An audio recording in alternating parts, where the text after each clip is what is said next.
It takes just a year or two to learn how to talk. We learn words, form sentences, and before we know it, we're speaking non-stop.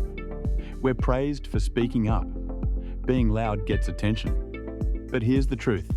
No one told me when I was younger. Learning when not to speak takes a lifetime, and it's one of the most important lessons I've ever learned. As kids, we're taught to raise our hand, to answer quickly, to never stay silent. And that's not bad. It teaches confidence. But somewhere along the way, we start to believe that if we're not talking, we're not participating. We talk to be right. We talk to be liked. We talk to avoid awkwardness. We talk just to fill the silence.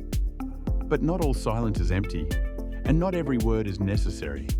I've said things I wish I could take back, words spoken out of anger, stress, ego.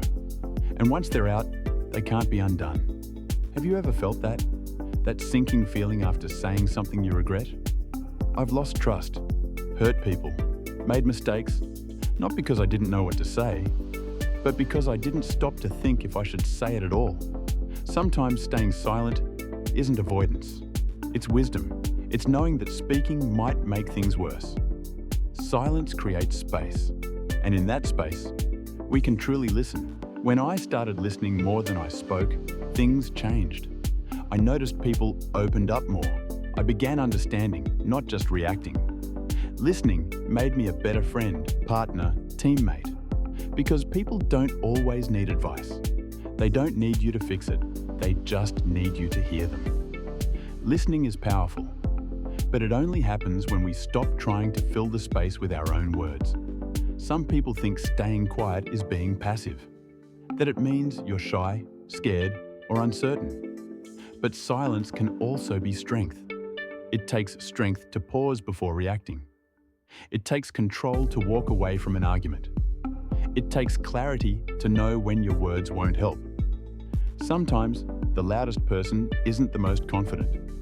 They're the most insecure. And the quietest one in the room, they might be the one who truly understands what's going on. I wish I had learned this sooner. You don't always have to speak to be heard. You don't have to win every argument. You don't need to always be right. Sometimes, the strongest voice is the one that stays silent, the one that listens, the one that waits. If you're still figuring this out, just know, it's okay. It's okay to be quiet. That's not weakness, that's wisdom.